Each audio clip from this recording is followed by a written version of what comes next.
Good afternoon, hello, my name is Daniel, this is the TriathlonDan YouTube channel, and because this is YouTube, that means whenever I get anything delivered in a box, I have to open it, look through it, then repackage it, and then make a video about it and act like I've never opened it before. So here goes. This is my new time trial and triathlon helmet for 2025, and in this video I'm going to talk to you about why I've picked this specific one, why I didn't actually think it was going to be delivered, and just all my thoughts surrounding what is now a pretty expensive lid. So for reference, the last few years I've been using this. This is the Gyro Arrowhead.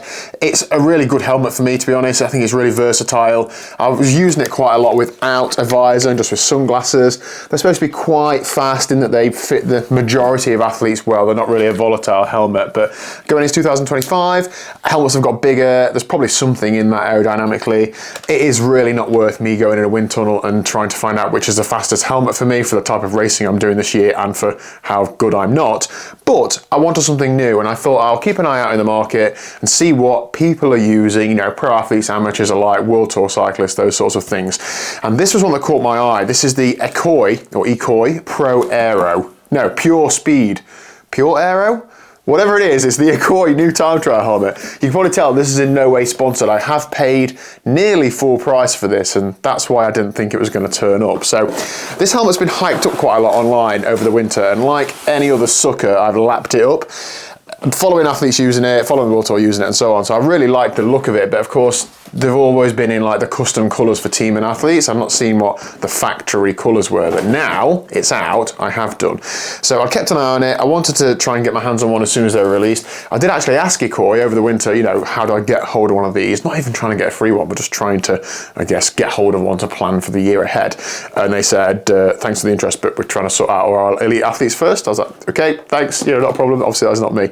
So it is here.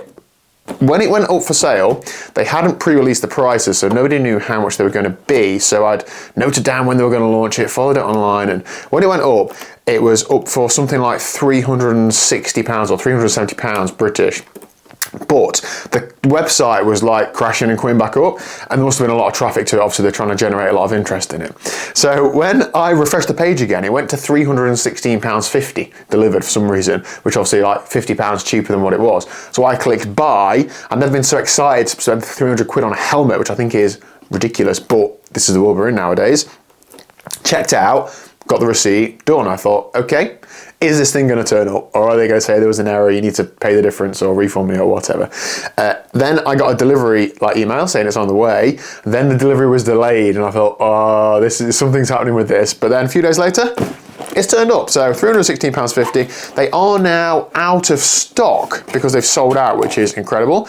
And they're due to restock, and they are £365-ish, I think, €455. So not a cheap lid, but compared to other top tier new aero helmets, like not extortionate, you know, pretty competitive. The actual unboxing experience itself, I mean, I've had better unboxing experiences, if I'm honest. You know, you buy like premium kit or, you know, a premium shoes, those sorts of things. It feels good. There's little cards in the box and so on. There wasn't really with this, so I got a phone case, which seems to be quite massive. I don't know who uses phone cases anymore or not, but I don't think I'd use that sort of thing. Maybe some people would, but a couple of pockets in it. It's a nice little freebie in there. Yeah, cool, but you know, not something else specific on. And it says on there, designed for ultimate performance with pro athletes. Well, that's cool, but I'm not a pro athlete and I'm parting with loads of money for it. So I'd hope you'd sort of designed it for average Joes like me as well, but you know, whatever sells, whatever sells. So the actual unboxing experience, so you've got the helmet in a plastic bag, obviously, just to protect it. And then this is like the travel case. So it's got a bit of drawstring on it, so I'm sure you can carry it on your back if you're that way inclined. If I'm honest, I'd have hoped for a bit more of a solid travel bag. So this is just a mesh soft bag. If you compare it to other helmets like the POC Tempor, you get like a hard case with it.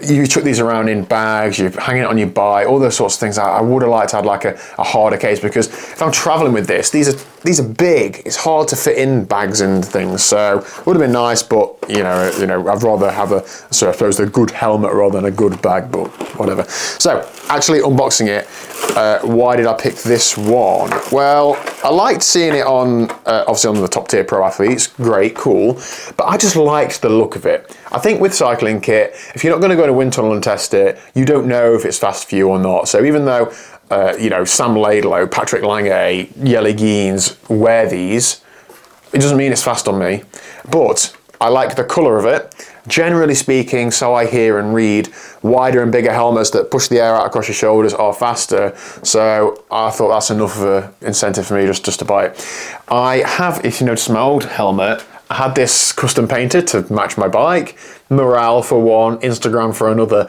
but also on this channel I make videos about events. So I go to triathlons and have people taking videos of me.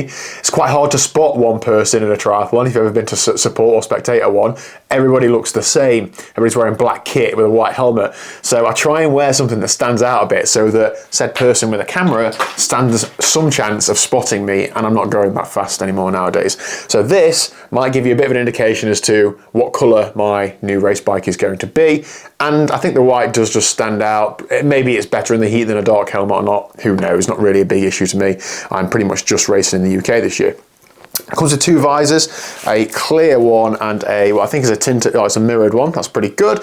And it looks just like a helmet, doesn't it? I mean, what more is there to it than me to put it on? There is a clasp that's like a magnetic, like a turny clasp. It's not like a normal clip and buckle. Clip and buckle? Yeah, clip and buckle. Just sort of slides on sideways. I don't know if that is any better or not. It feels like it is to do it all, like it's just magnetic clip on, but when you're in T1 and you're wet through and your heart rate's sky high, it is quite hard to do anything up, so whether that's a bonus or not, I don't know. I think if you're used to doing normal helmet straps up, this probably feels a bit different. Let me give it a go without necking myself. Okay, that's pretty good. How do I get it off? Okay, I'm stuck in it all day. There we go. So push it to the side. So, you can just put it on top, yeah. All right, that's pretty cool. And it's unsecure. Yeah, all right, I like that. What do we reckon? How's it look? It has a feeling there's a boa dial at the back to tighten it up like normal helmets. It doesn't feel that heavy, and the gyro that I had, and people who've got these are probably well aware of this hack. I actually had to put a bit of foam in the front of it there because otherwise the cradle is too big, and you want the helmet to sit like quite far back on you so that when you're in position, the helmet is closer to your neck and your shoulders. So I'm going to have to do some work on that, but that helps you do that on the gyro, whereas this feels like it might do that from like out of the box. And this might look weird to wear it like this now. This is probably the position that I'd wear it on the bike, because when you're down looking up, that's where you want it. But I need to do some testing. God, that is wide, isn't it? If I compare that to this, it's a lot wider. You see that? So yeah, there we go, a Koi Pro Aero. I mean, I'm not going to go out and test it just yet. I think it's a bit extreme to wear on the club ride, but obviously I would do some testing before the race season. But yeah, pretty happy with it, I think. I've not really got any plans to try anything else because the helmets are that prohibitively expensive that you can't really just buy a selection. I did quite like the look of the new Giro, but it's massive. I don't know how I'm ever going to transport that thing, so yeah, there we go. If you've got one of these, let me know down below. I can't believe they've sold out as well, so the demand must be absolutely huge for them to sell out. They do some more in March time, and yeah, let me know your thoughts about my new time trial lid. Hit like, subscribe, and I'll see you later.